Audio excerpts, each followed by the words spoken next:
थोड़ा सा ना ऑकवर्ड होएगा ये पॉडकास्ट करना क्योंकि वानी गेम इज माय गर्लफ्रेंड। पर डीकेन ने मुझे बोला कि आप 2023 में आना क्योंकि अब हमारी सीट फुल हो गई। वानी कैसे आई ऑस्ट्रेलिया, क्यों आई, why did she choose nursing. तो मम्मी को कॉल मत कर, मम्मी अब रो रही है क्योंकि तू बार बार फोन करके बोल रही है। तो अगर मैं इन जनरल बात करूँ तो ऑस्ट्रेलिया में नर्सिंग आसान है। 2 महीने जॉब नहीं मिली, उसके बाद सारी एक साथ मिली। $25,000 मिले थे उसको टिप में। उसके बाद क्या क्या ऑप्शन होते हैं लोगों के पास? डॉक्टर बन सकते हैं, मैंने सुना नर्सिंग से। गलती होगी मेरे से तो ये कोर्स लेके, मुझे भी नर्सिंग लेनी चाहिए थी। और लास्ट क्वेश्चन पे आते हैं कि नर्सिंग में जॉब मिलना आसान है आज की डेट में ऑस्ट्रेलिया में? A very good morning and welcome back to our podcast. Today we have a registered nurse जो कल ही ताजा नर्स बनी है। Yes, वानी क्या? के हाँ, क्या हाल है? बढ़िया, तू बता। बस ऑल गुड। थोड़ा सा ना ऑकवर्ड होएगा ये पॉडकास्ट करना क्योंकि वानी गेम इज माय गर्लफ्रेंड। वो क्या बोलते हैं, योलो नहीं होता वो वंस पार्ट क्या होता है वो? नहीं, कुछ तो होता है, यार छोड़ो। योलो होता है, यू ओनली लिव वंस। नहीं वो दूसरा था कि पार्टनर वाला कुछ था, वो लाइन में भूल गया। चलो कोई बात नहीं। आज की इस पॉडकास्ट में हम लोग काफ़ी सारी चीज़ें जानेंगे।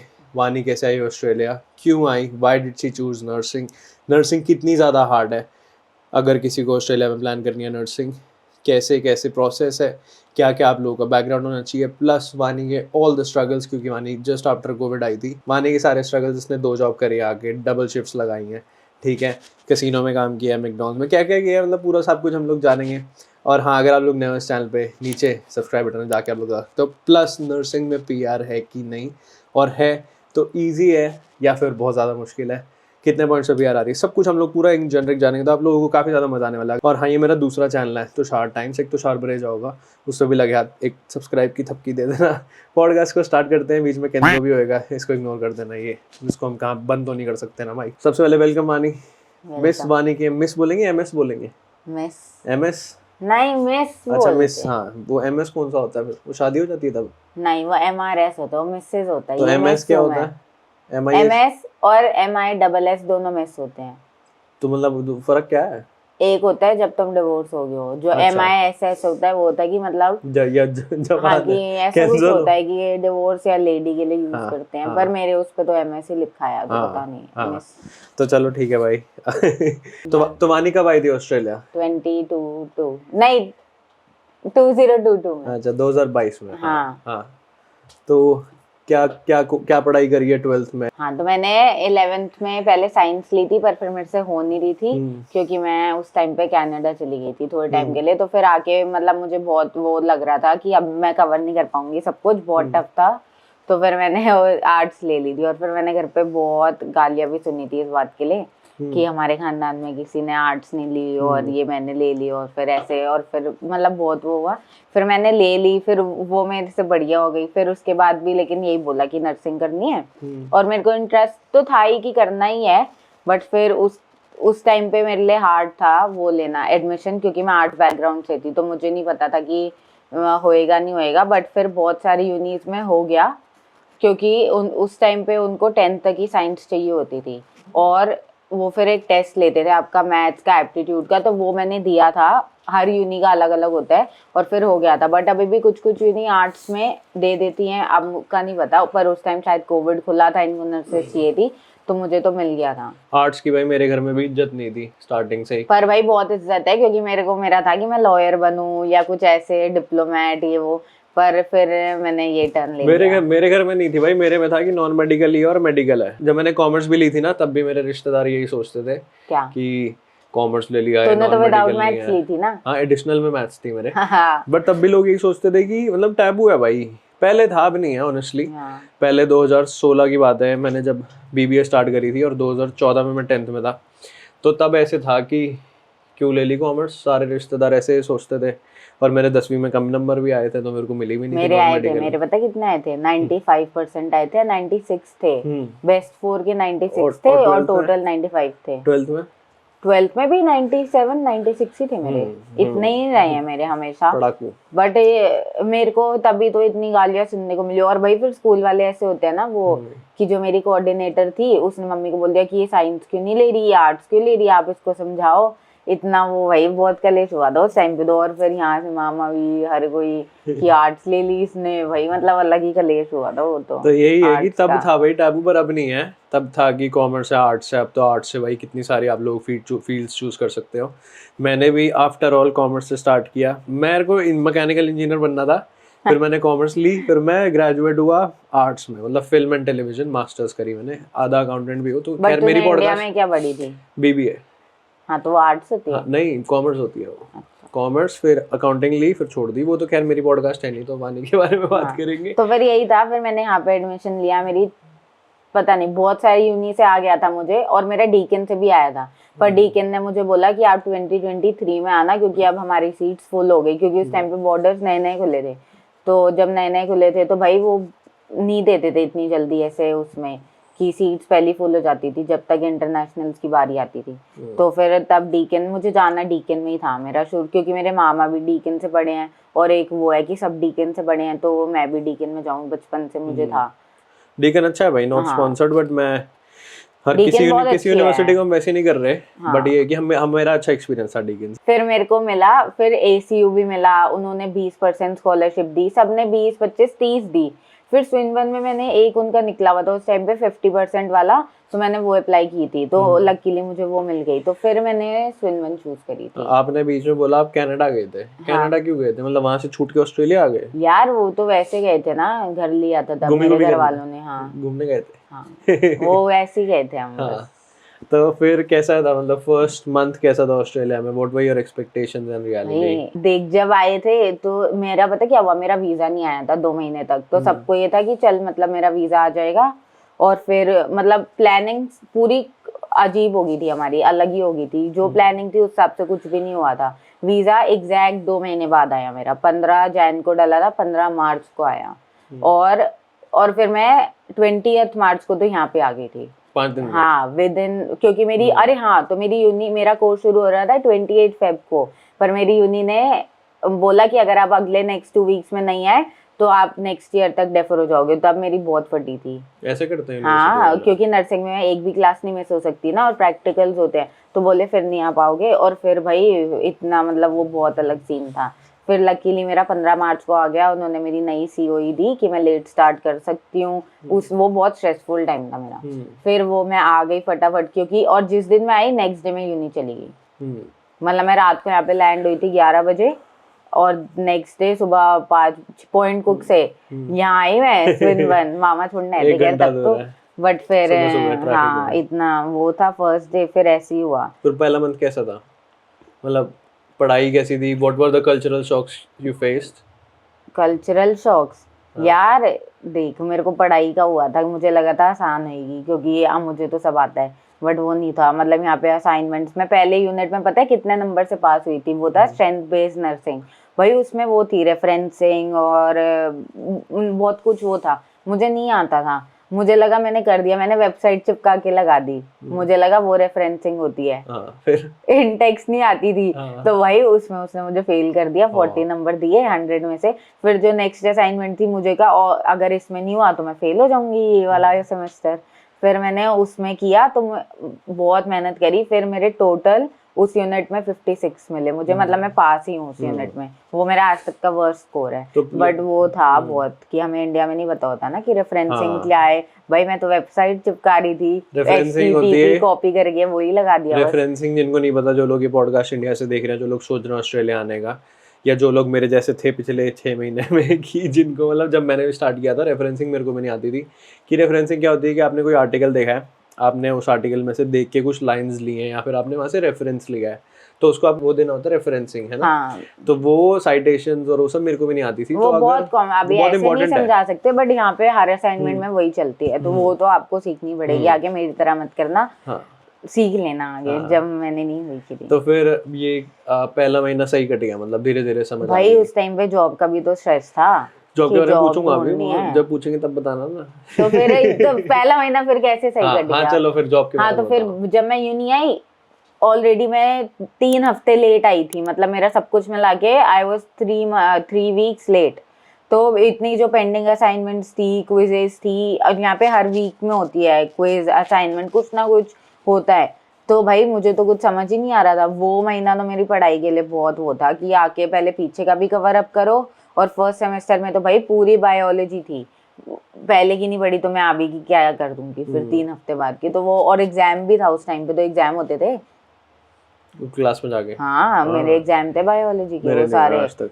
तो वो मतलब पढ़ाई की उससे बहुत वो था मेरा, स्ट्रेसफुल। हेक्टिक। फिर जो हाँ, पहली जॉब कैसे मिली?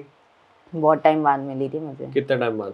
मैं मार्च में आई थी ना, अप्रैल में, जून में मिली थी मुझे, 2 महीने बाद। हाँ, तो मेरे को मैकडोनल्ड्स में मिली थी, one of the busiest McDonald's in Melbourne में। तो वहाँ मैंने जॉब करी, 8 महीने करी शायद। पर कैसे एक्सपीरियंस था जॉब पे? मतलब कैसे? पहला दिन इंडिया में तो आप वो थे, राजे, पार्टी करते थे फुल, दिल्ली वाली क्लबिंग, यहाँ पर आके काम करना पड़ रहा था। फिर कैसा लगा था? अजीब लग रहा था, मन कर रहा था चली जाऊँ बस। हाँ।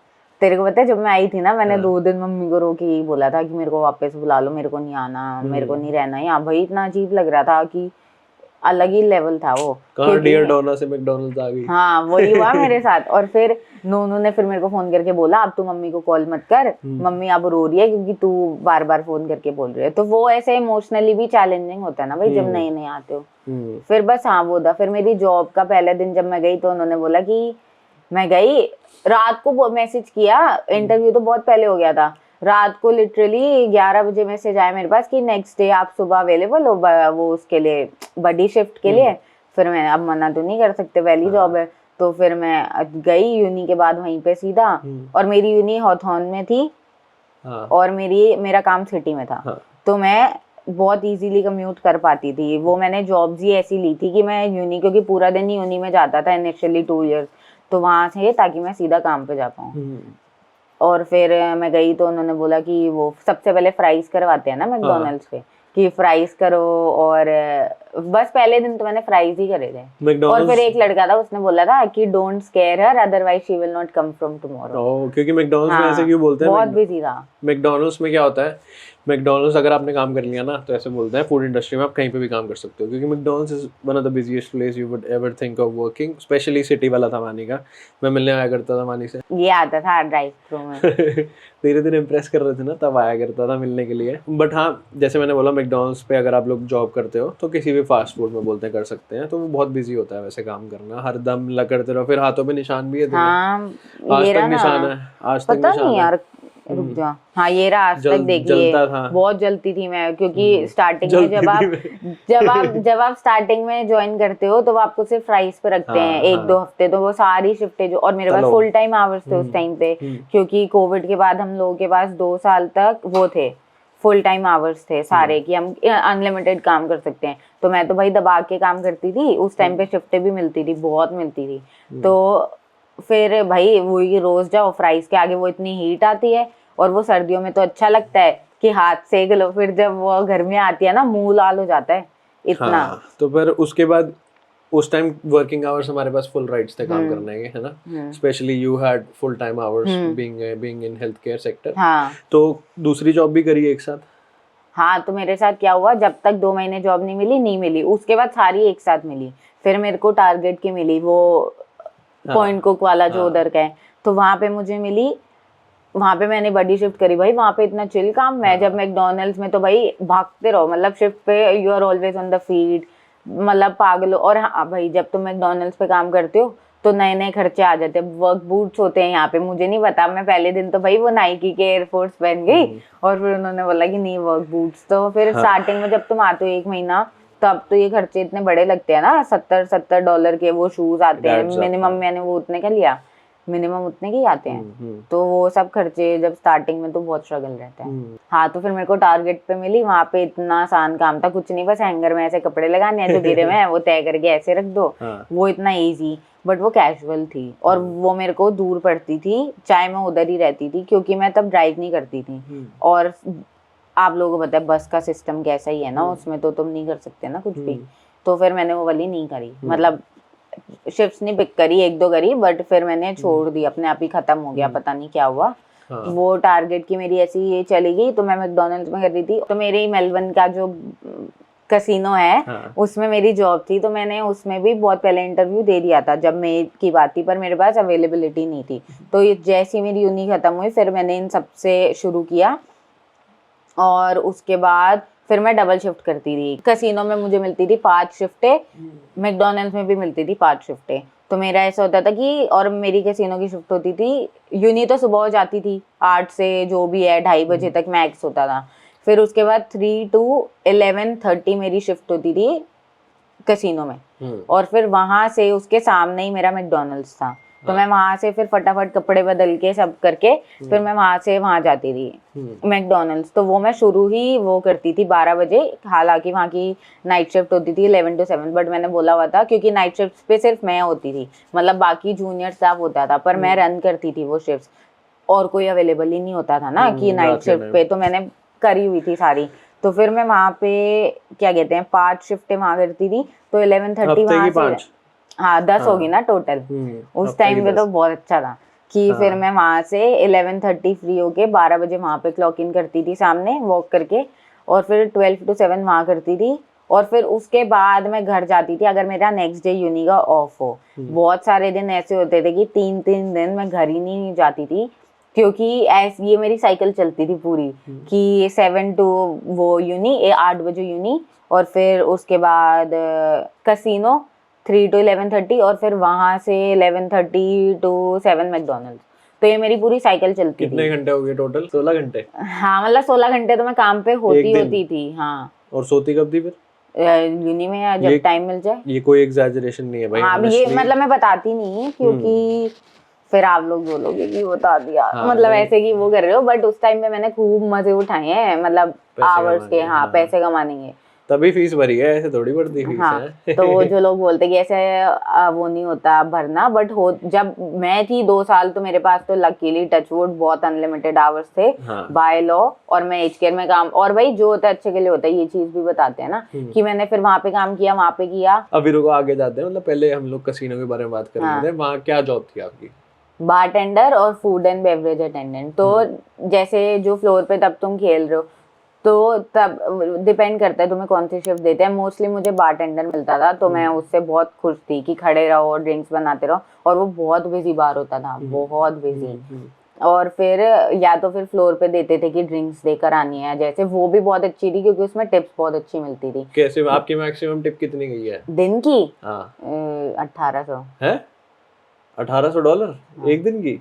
और भाई साहब बताऊं क्यों? देख क्या होता है, जैसे जब तुम पिट बोलते थे हम उसको, पिट नंबर, पिट ये इधर इधर ऐसे है ना, तो जब वो खेल रहे हैं और वो जीत रहे हैं और तुम उन्हें, और जब आप वहाँ पे रोज काम कर रहे हो और वो लोग रोज आते हैं वहाँ पे, सेम लोग रोज आते हैं, वो उनका घर ही है एक तरीके से, वो सोशल क्लब है, ठीक है।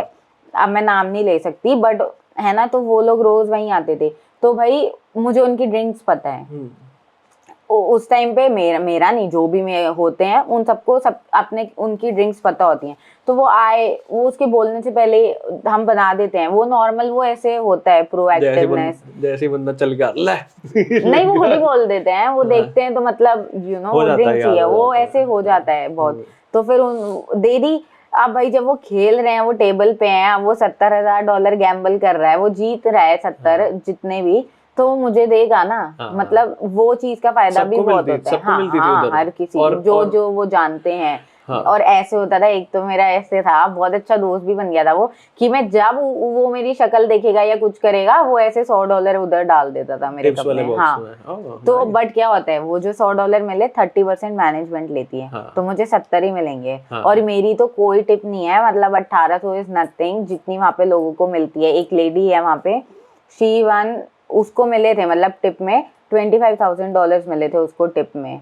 तो क्योंकि जो उसका क्लाइंट था वो एशियन था, और वो बहुत, उसके लिए तो स्पेशल एयरप्लेन आता है भाई, अंधा वैसा था। हाँ, वो है हेलीपैड पे आता है, वो मस्त उसको लेके लाते हैं। तो ऐसे मतलब वीवीआईपी रूम था आपका जहाँ काम करते थे? हाँ, बहुत वो मतलब वो लाइफ भी मेरी बहुत अच्छी थी। कि फिर पता क्या होता है, जब आप उधर काम कर रहे हो तो आपका उधर का ही सर्कल है, तब तक तू नहीं था मेरी पिक्चर में, तेरा ऐसे चलता रहता था कुछ इतना, बट मेरे दोस्त ही वो इतने, मतलब इतना वैसे कल्चर बन गया था, तो मैं बहुत खुश थी। इस बारे में हमने कभी बात नहीं करी अपने व्लॉग्स पे भी, बट ये जो कैसीनो के बारे में बात हो रही है, हाँ, she was doing double shifts, और पहले मैकडॉनल्ड्स फिर कैसीनो, और उसके बाद और हाँ सुन, और जब मैं 3-4 दिन घर नहीं जाती थी ना, तो मैं उस टाइम पे मामा के साथ रहती थी, मेरे मामा पॉइंट कुक में रहते हैं ना, तो अब वो दूर है सिटी से, तो जब अब भाई अब मेरे पास अगर 2 घंटे है, मुझे पता उतने में यूनी है, तो मैं वहां जाऊँ, वहां तो नहीं जाऊंगी मैं 2 घंटे ऐसी, वो यूनी में नीचे लेट लैब है हमारी स्विनबर्न में, मैं वहां पे लेट जाती थी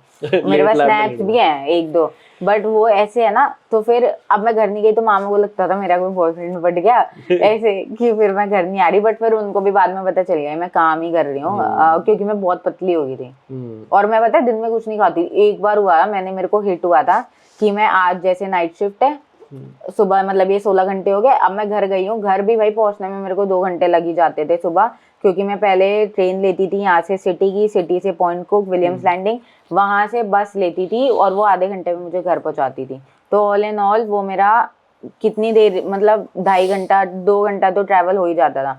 फिर मैं जाके कुछ नहीं देखती थी, नहाती थी और बस सो जाती थी, खाने का तो भाई होश ही नहीं होता था। और फिर मैं नेक्स्ट उसी रात 11 बजे मैकडॉनल्ड्स पे आ रही हूँ वो, और पता क्या हुआ, मैं एक दिन इतना सोई ऐसे, घर पहुंच के 9 बजे से कि 12 बज गए, मुझे शिफ्ट 11:30 हो गए, मेरे को उठना था, अलार्म से भी नहीं उठी, और मेरे मैनेजर का कॉल है कि वानी कहाँ है तू, आ। मैंने कहा रुक जा रही हूँ। फिर मैं लास्ट ट्रेन थी वो एल्टोना से मुझे मिली उबर करके, और मैं भाग के मतलब गई, और हाँ तो मैंने वहीं जाके हैश ब्राउन खाया, मतलब ऐसे होता था वो 24 घंटे, पर मजा आता था, मैंने तो बहुत एंजॉय किया उस को। अभी भी मुझे कोई अनलिमिटेड वो दे दे, अब आएंगे बाद में, अभी तो मैं स्टूडेंट बेटी, तो मैं तो वो भी करती, मेरे को तो मजा आता है। तो ये बता कि और कैसीनो में कोई वर्स्ट एक्सपीरियंस, या फिर लोग कितना कैसे हारते थे, क्या रिएक्शन होता था लोगों का, कभी लड़ाई लड़ाई होगी कैसीनो में लोगों की?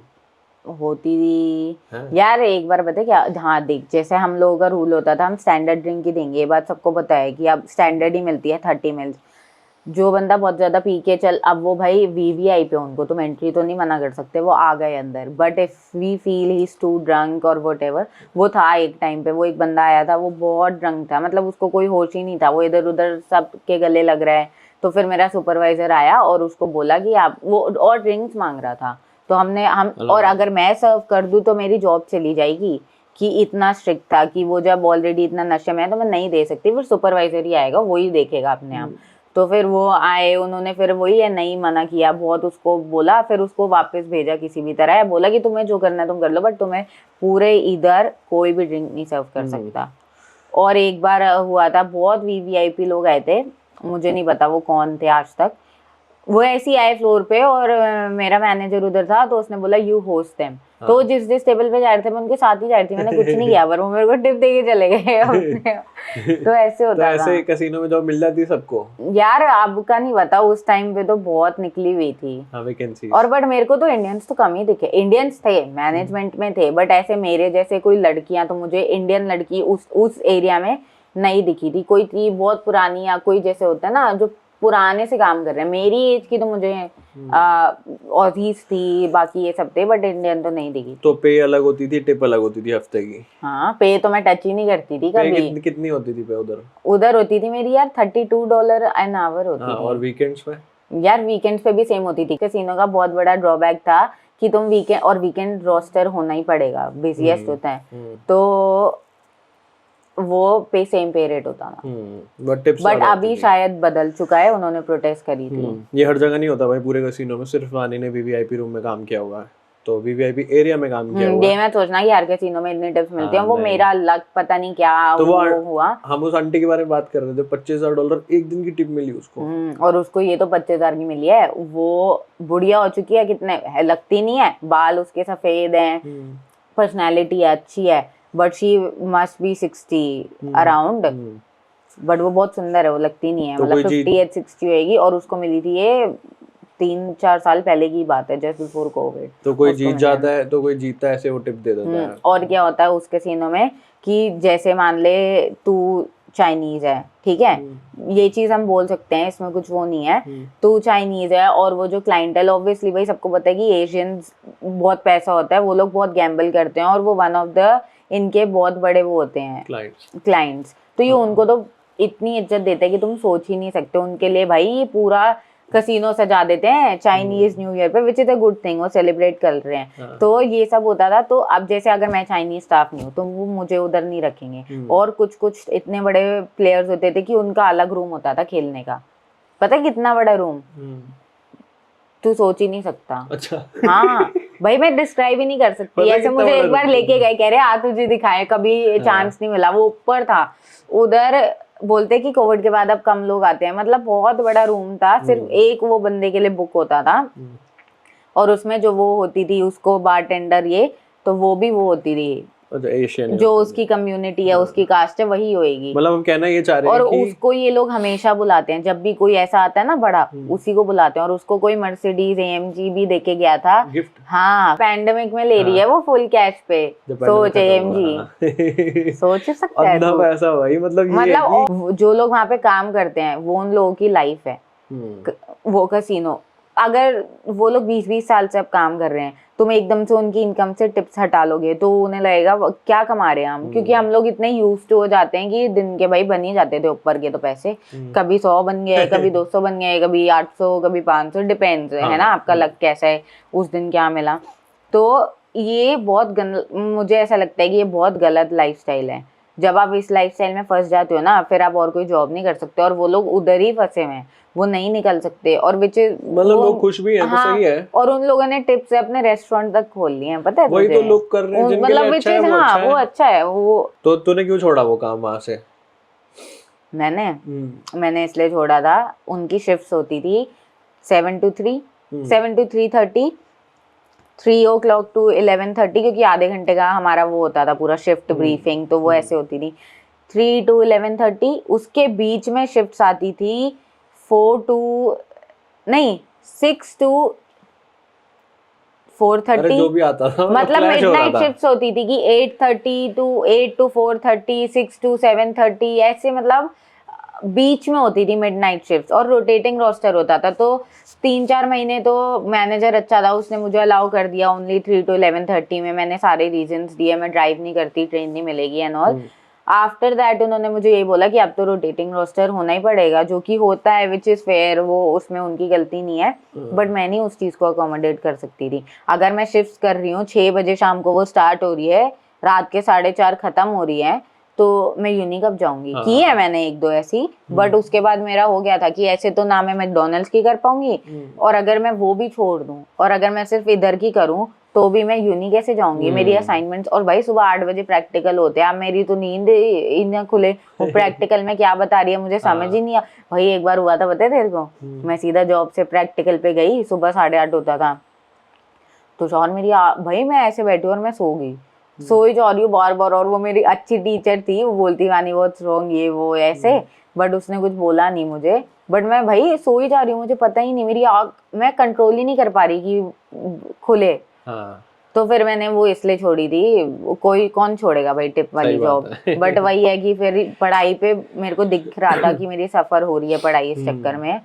फिर मैंने कहा नहीं, मेन एम तो पढ़ना है। तो चलो अब हम नेक्स्ट टॉपिक चेंज करते हैं। अगर आप लोगों को कैसीनो से रिलेटेड और भी बातें जाननी है तो हम अपने ब्लॉग में कर लेंगे। Subscribe to Tushar Vareja. आगे हम लोग बात करते हैं। फिर उसके बाद मतलब पढ़ाई कैसी चल रही थी, ये तो आपने अच्छा बता दिया। जॉब जो पढ़ाई नहीं करते थे आप? करती थी, सारी करती थी भाई, रात को जाग जाग के जब भी टाइम मिलता था पढ़ाई करती थी। फिर तभी तो बोला ये इसलिए ही छोड़ी, असाइनमेंट्स पे कहाँ से मैं टाइम दूं, क्या मेरा स्केड्यूल बन रहा है, कुछ नहीं हो रहा था। फिर उस टाइम पे मुझे यही लग रहा था कि अब छोड़नी ही पड़ेगी, नो अदर ऑप्शन, वरना भाई मैं क्यों छोड़ू अपने ऊपर के वैसे और अच्छी कमाई, खाना फ्री का मिलता है, पूरा इतना बड़ा लाउंज है स्टाफ के लिए, बटर चिकन बनता है, कभी कभी कुछ बनता है, कभी कुछ। भाई अंधाधुंध, तो मैं क्यों छोड़ू। बट पढ़ाई की उससे मैंने वो जॉब छोड़ी।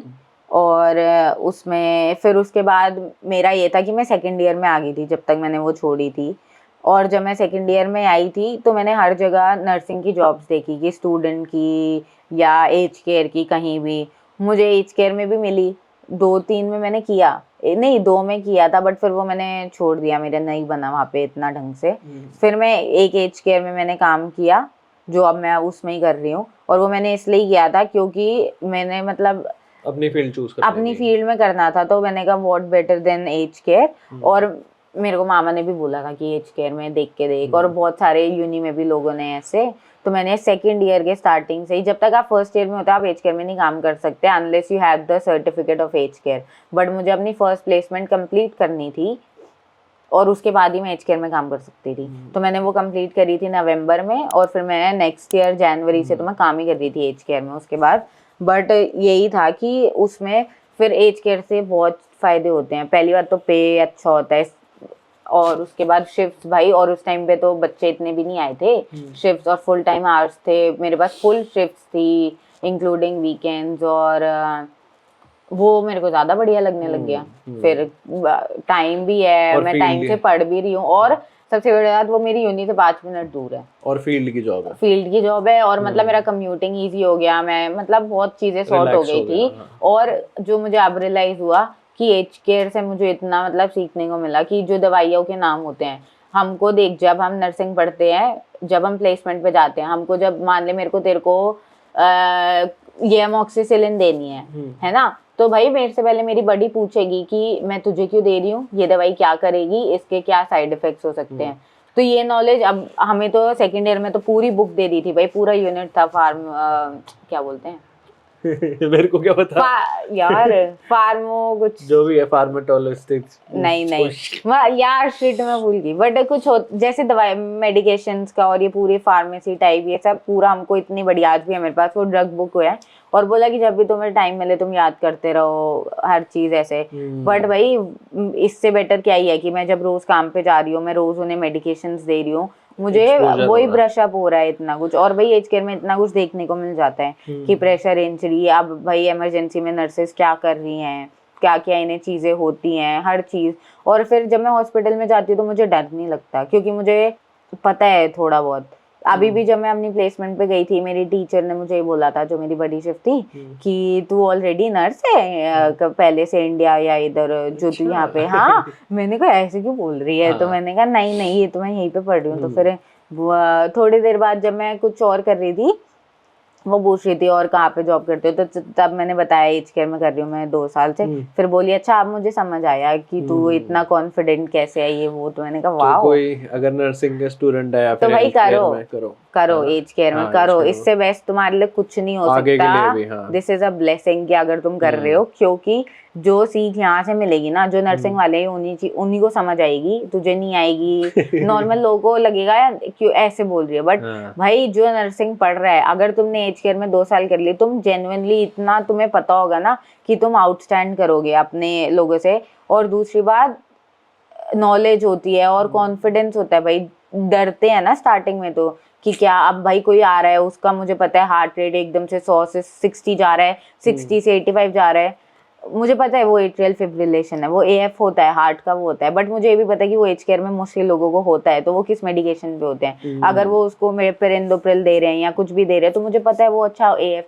बट बहुत सारी चीज है जो तुम सीखते हो कॉन्फिडेंस की भाई। और मेरे एज केयर में तो ऐसे मेरी नर्सेस बहुत अच्छी हैं, तो कोई भी कुछ भी होता है ना, ऐसे ड्रेसिंग होती है, कुछ भी ड्रेनेज हो रहा है, ट्यूब लगी हुई है, कुछ भी किसी का होता है, तो मुझे पहले ही बोल देती है you want see something interesting, और वो मेरे को दिखा देती है खून वगैरह। हाँ मतलब और मैंने भाई अपनी इस पे प्लेसमेंट पे कैथेटर लगाया अंदर, बहुत सारी चीजें करी। तो अगर मैं इन जनरल बात करूँ तो ऑस्ट्रेलिया में नर्सिंग आसान है यार? देख ठीक ठाक है, मैं ऐसे भी नहीं बोलूंगी कि बहुत टफ है या बहुत इजी है, ऐसा नहीं है। अगर तुम रोज पढ़ रहे हो स्टार्टिंग के 1.5 साल, तो भाई फुल ऑन पढ़ाई होती है। मुझे तो अब 3rd ईयर में रिलीफ मिला था, वो भी लास्ट के सेमेस्टर में, रोना निकल गया था, लिटरली रोना, जो असाइनमेंट्स थी।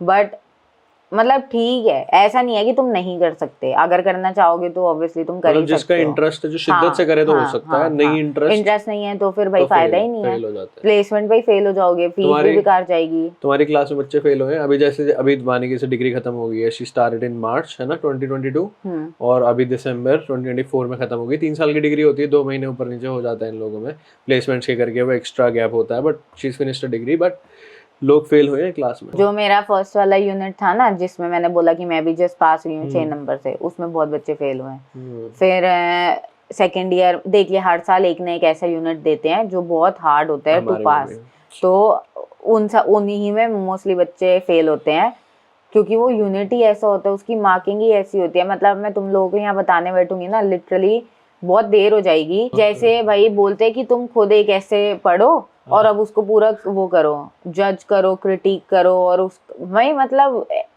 फर्स्ट ईयर में वो यूनिट था जिसमें मैं बच गई, इसमें भी मैं सिर्फ क्रेडिट आया मेरा।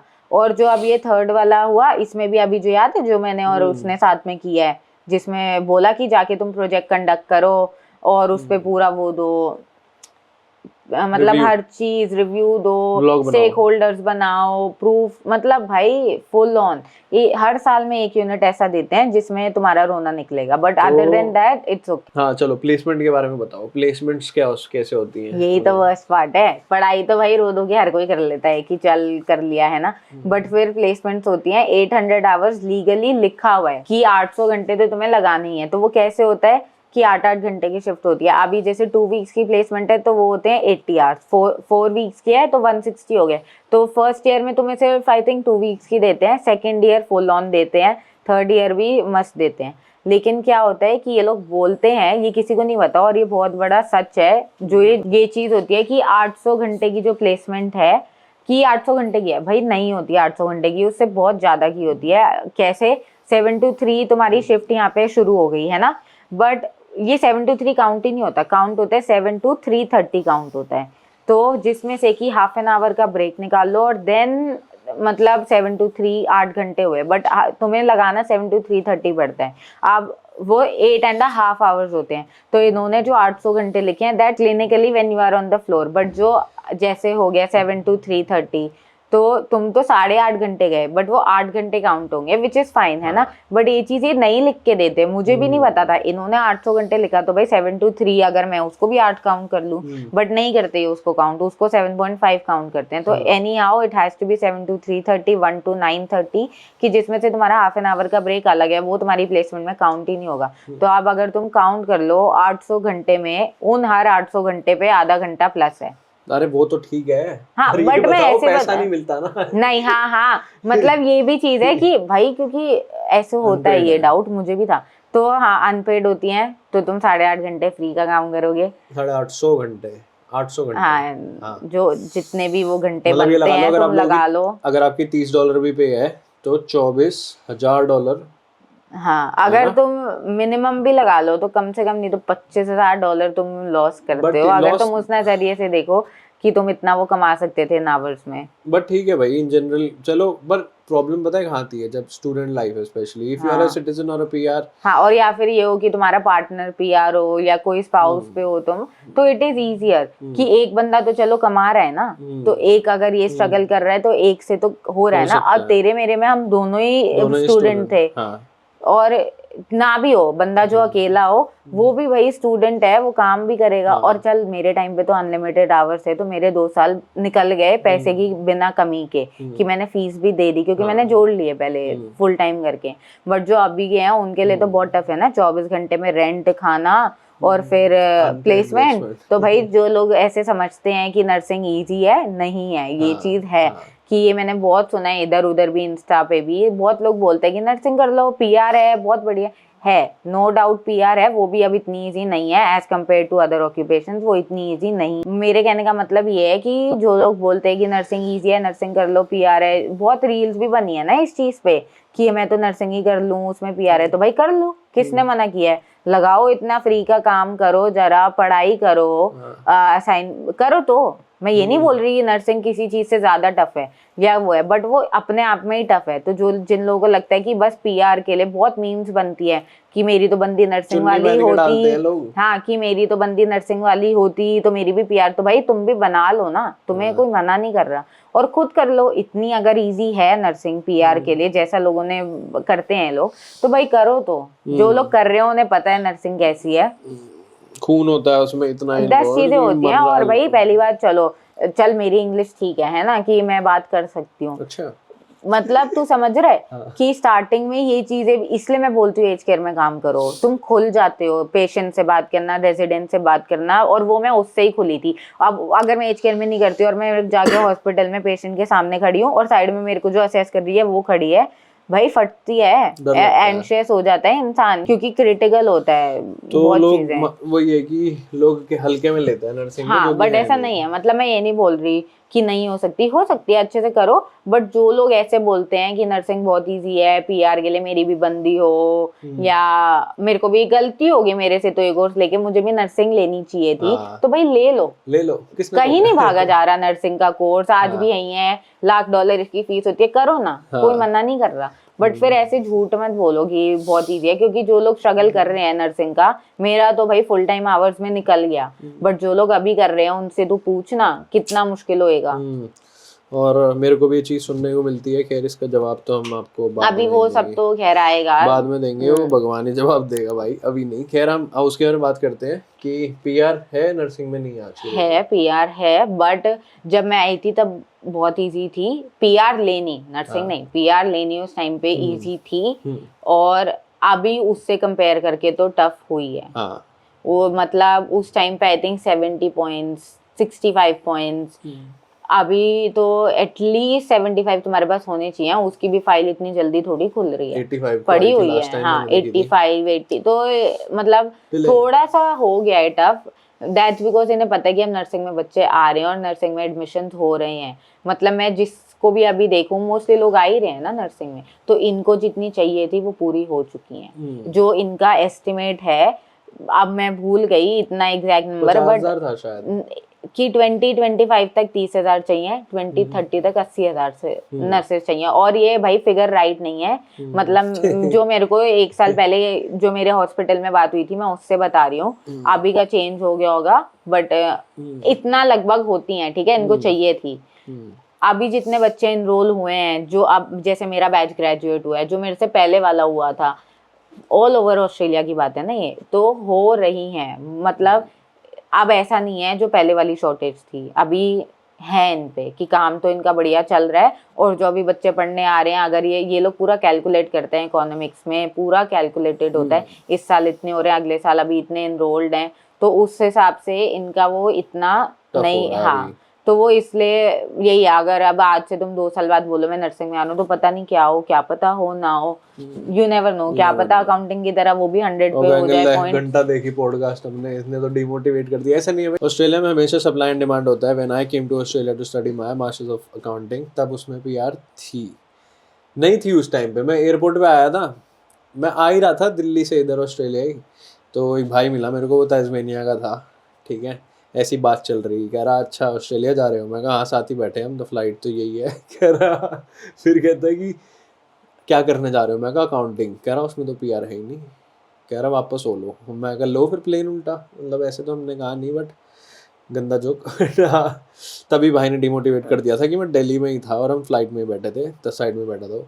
बट पॉइंट ये है मेरा कि सप्लाई एंड डिमांड, कभी किसी साल सप्लाई है, सप्लाई ज़्यादा है, मान लो गवर्नमेंट ने बोला नर्सिंग में हम पीआर दे रहे हैं, बच्चे भर गए, फिर वो पीआर देनी उन्होंने दे दी और आधे को हटा दी, ऐसे ना, मतलब समझ रहे हो, सप्लाई डिमांड इकोनॉमिक्स तो हर साल अलग हो सकता है। तो आज हम जो बात कर रहे हैं वो अभी के लिए वैलिड है कि लास्ट थोड़ा टाइम पहले 85 पॉइंट्स पे पीआर आई है। You never know what's gonna happen after 2 years। अगर आप लोग 2 या 3 साल बाद ये वीडियो देख रहे हो, साल भर बाद देख रहे हो, situations can be changed and we are not immigration और माइग्रेशन लॉयर्स। इसीलिए भाई मैं गगन भाई के साथ बैठ के वीडियो बनाता हूँ, क्योंकि वो आपको एक सर्टिफाइड सोर्स है। मैं बैठ के वीडियो बना दूं, मैंने कोई गलत बात कर दी, 5 साल बाद मेरे पे आके बंदा बोल दे इसने तो ऐसे बोला था भाई, मैं तो इसकी, वो समझ रहे हो वो पॉइंट। इसलिए मैं हमेशा गगन बाजी के साथ बैठ के वीडियो बनाता हूँ जो भी ऑस्ट्रेलिया की माइग्रेशन से रिलेटेड होती है, because he is a reliable source and he knows better things than us. तो वानी अगले क्वेश्चन पे आते हैं। हंसी आ रही है, बहुत ज़्यादा बातें हो गई भाई, ऐसे फॉर्मली हम बैठे नहीं आज तक भाई, सही है।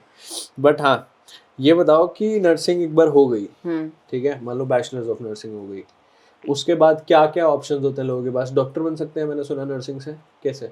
देख, नर्सिंग ऐसी फील्ड है यहाँ पे कि कभी खत्म नहीं हो सकता, कि नर्सेज हमेशा ही चाहिए, ना कोई आके रोबोट ले सकता, ना कोई एआई इस चीज को ले सकता। तो ये चीज तो अभी बहुत चलती रहेगी, लंबी गेम है ये नर्सिंग की, तो है ना।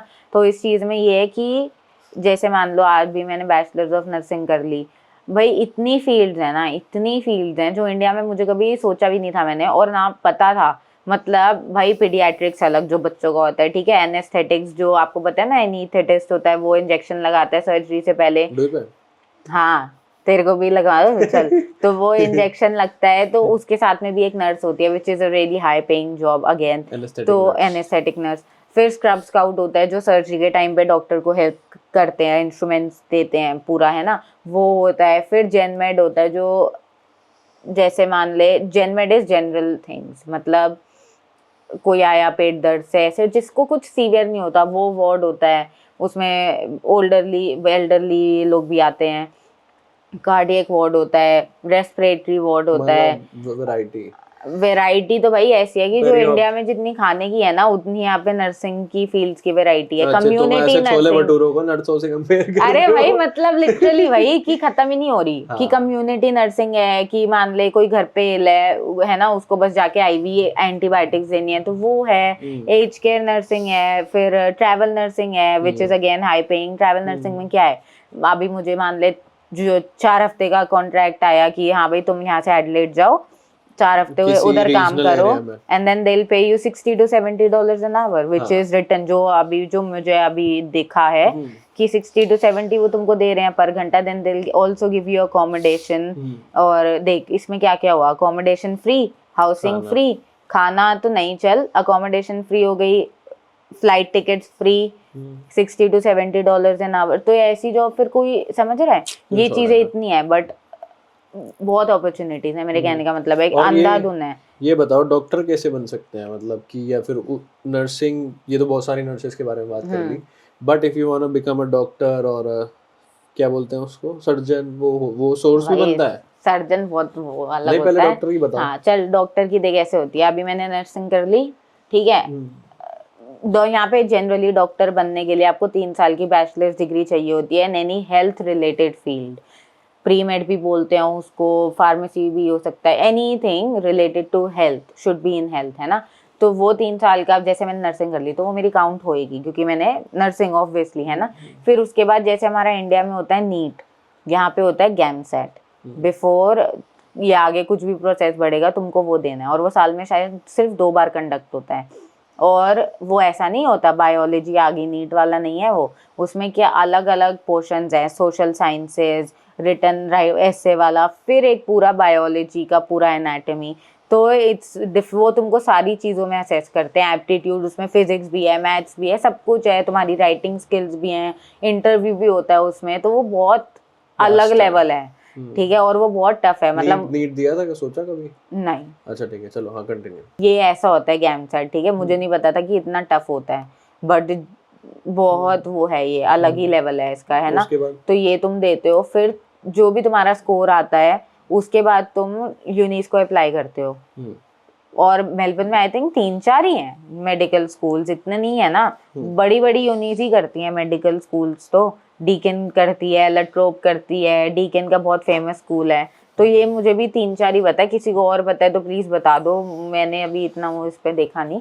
तो ये है, ऐसे होता है, ठीक है। फिर उसके बाद तुम्हारा मेडिकल वो हो गया, फिर तुम इनको सबमिट करते हो, फिर ये इनके ऊपर है, ये तुम्हें लेंगे नहीं लेंगे, क्यों? फिर मतलब क्या पढ़ाई तुम्हारे क्या होती स्कोर है? के ऊपर लेंगे। हाँ। तुम्हारा इंटरव्यू लेंगे, ऐसे नहीं है सीधा कि जैसे नर्सिंग में हुआ भाई मार्कशीट हो गई, टेस्ट दे दिया हो गया।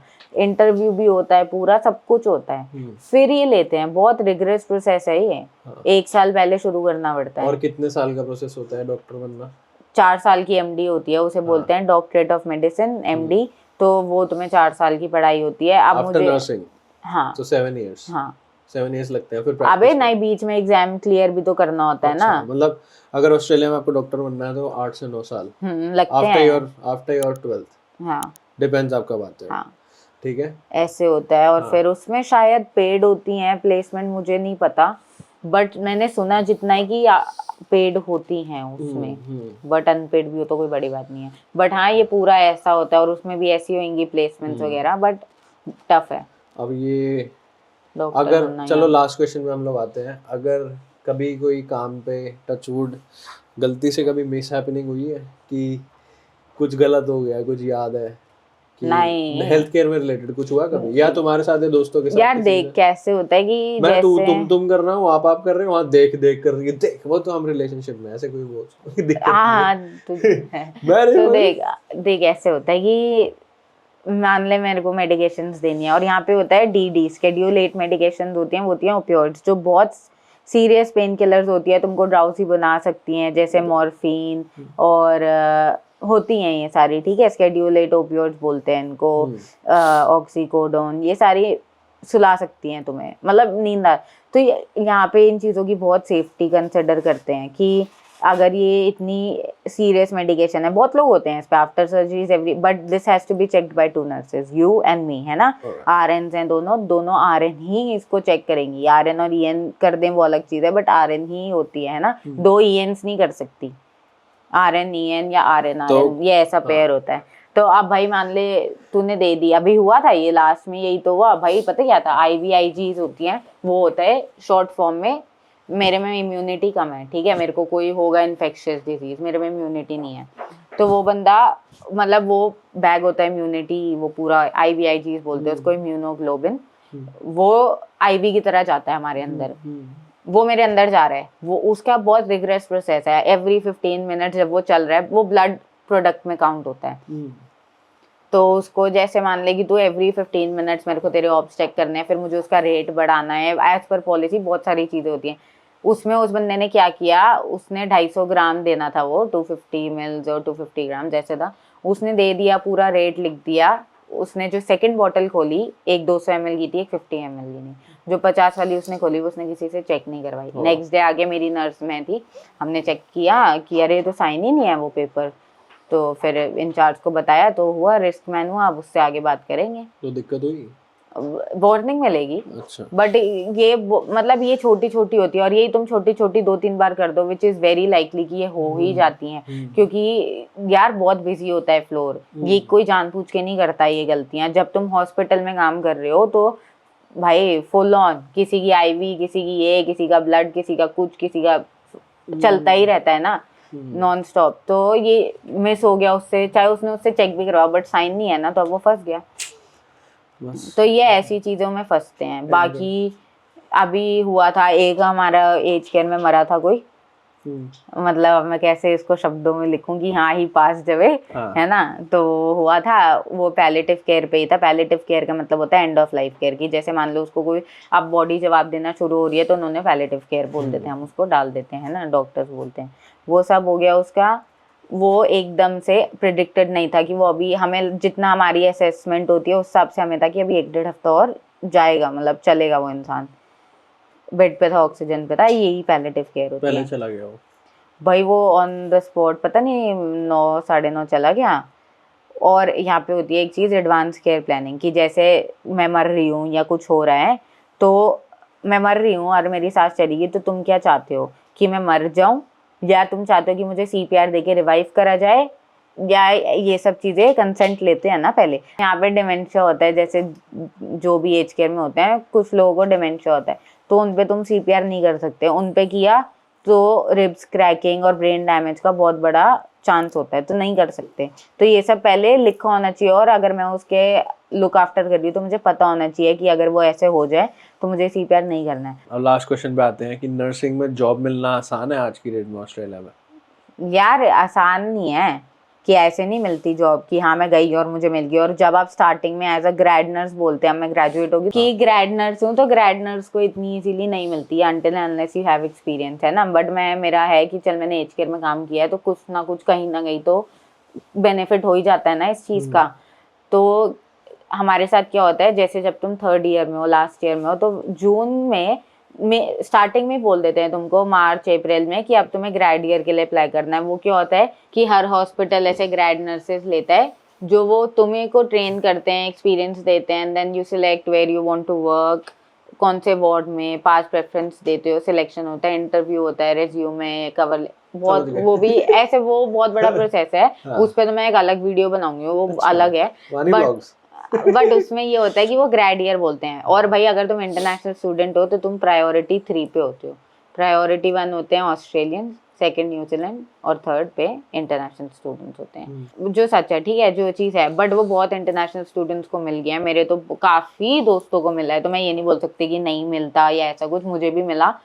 तो उसमें तुम्हारी 4 हॉस्पिटल की प्रेफरेंसेज होती हैं कि 1, 2, 3, 4 कि इसमें तुम्हें जाना है 2nd पे। तो तुम्हारे इंटरव्यूज के बाद ये पूरा इनका AI सिस्टम होता है कुछ, तो उन 4 में से तुम्हें एक मिलता है। मुझे मेरी फर्स्ट प्रेफरेंस ही मिली थी, जो मेरी है, जो मुझे मिल गई, and I am starting that job in March, क्योंकि वो तुम्हें ऐसे बोलते हैं कि इनटेक्स होते हैं जैन और मार्च के, तो कभी भी जैन वाला मत लो, आई वुड से, क्योंकि हम लोग इंटरनेशनल स्टूडेंट्स हैं। अभी मैं स्टूडेंट वीज़ा से वर्क वीज़ा पे जाऊंगी, वो मेरा कब आएगा, एंड जब तक मैं वर्क वीज़ा पे नहीं हूँ, वो स्टूडेंट वीजा पे एम्प्लॉय नहीं करेंगे, मुझे स्टार्ट नहीं करने देंगे जॉब। तो अगर मैंने जैन में मान लो मैंने ले लिया और मेरा नहीं आया जैन तक, नेक्स्ट इनटेक मई का ही होता है, मार्च का बहुत कम लोगों के पास होता है, मतलब ऐसा होता है, तो तुम्हारे 3-4 महीने वेस्ट हो जाते हैं। तो ये चीज़ कभी मत करना कि जल्दबाजी में कि हम जैन में ही जॉब शुरू कर देंगे। ग्रेड ईयर, बाकी कोई भी जॉब करो डजंट मैटर, ग्रेड ईयर को हमेशा थोड़ा लेट ही लो, मार्च अप्रैल या फेब तक का जो भी तुमको इनटेक मिलता है, जब तक तुम सब सॉर्ट कर लो, ठीक है। तो ये ऐसे होता है, बट ये लेना बहुत अच्छी बात है कि तुम ये ले लो, तो एटलीस्ट अब हर चीज़ में आसानी हो जाती है। तो ये तुमको एम्प्लॉयमेंट दे देते हैं एवरीथिंग, तो इसे ग्रेड प्रोग्राम बोलते हैं। और ये तुम्हें 3rd ईयर में बता देते हैं, सब कुछ बताते हैं, बट ये ऐसे होता है कि 4 प्रेफरेंसेस होती हैं, मोस्टली लोगों को मिल ही जाता है। हाँ। अगर आप लोगों को किसी भी चीज़ के बारे में और डिटेल में एक अलग सी पॉडकास्ट चाहिए, मान लो आपको कसिनो की लाइफ के बारे में चाहिए, जॉब्स के बारे में और बात करनी है, प्लेसमेंट के बारे में और बात करनी है, नर्सिंग की किसी भी चीज़ से रिलेटेड और भी कोई बात करनी है, कमेंट करके बताओ। और कैसी लगी आप लोगों को पॉडकास्ट, ये भी कमेंट करके बताओ। Thank you so much again वानी फॉर। और ये भी कि और कौन से कोर्सेज में भी चाहिए ना, क्योंकि अर्ली चाइल्डहुड जैसे अभी डिमांड में चल रहा है, तो व्हाटएवर कोर्सेज आप लोगों को चाहिए तो आप वो कमेंट करोगे तो ही हम उस पर बना पाएंगे। जब तक आप लोग नहीं बताओगे कमेंट करके या कैसे, तो फिर कैसे बनाएंगे ना कि इस चीज की इन्फॉर्मेशन चाहिए, तो वो बताओ। और फिर नर्सिंग बहुत वास्ट फील्ड है, तो उसमें जैसे प्लेसमेंट्स का अगर जानना है कि उसमें पास फेल कैसे करते हैं, कैसे डिसाइड करते हैं, वो बहुत अलग अलग चीजें, उन पे अलग अलग ही वीडियोस बनेंगी। तो whatever you guys want to know उसका बताओ। और फिर बाकी तो बार बार वानी का इंस्टाग्राम, मेरे इंस्टाग्राम फ्लैश हो रहा होगा बीच में, फॉलो कर सकते हो आप जाके, नीचे डिस्क्रिप्शन के अंदर भी लिंक दिया हुआ है। Thank you so much again वानी। मैं बार बार बोल रहा हूँ क्योंकि फिर बहुत टाइम से हम सोच रहे थे करने की पॉडकास्ट, बट टाइम नहीं लग रहा था, और प्लस हमारा घर भी है, थोड़ा सा प्रॉपर्टी, थोड़ा जगह कम है इस घर में, केंद्र भाई भी बहुत भौंक रहा है। तो couple of new things are happening and I hope you like the video. अगर आप लोगों को पॉडकास्ट अच्छी लगी तो लाइक कर देना, कुछ आया सब्सक्राइब कर देना। हम लोग मिलेंगे नेक्स्ट पॉडकास्ट में और रेगुलर मिलते रहेंगे ब्लॉग में। Thank you so much. Love from Melbourne, boys from India.